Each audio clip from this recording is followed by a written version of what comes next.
Today we are back with a new customer.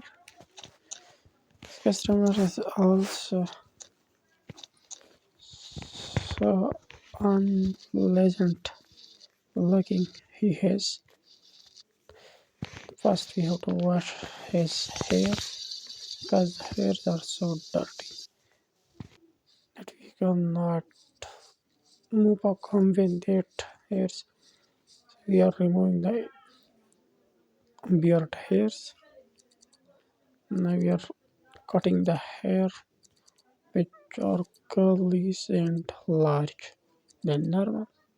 So we have to remove these unnecessary hairs. Yes, excellent. Now we have to put a lens.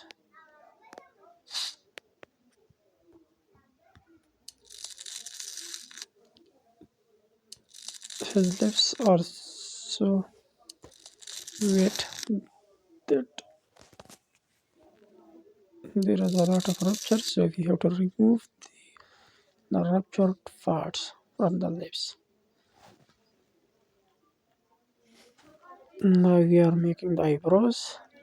He has no eyebrows, but we are here to help him out to make excellent eyebrows.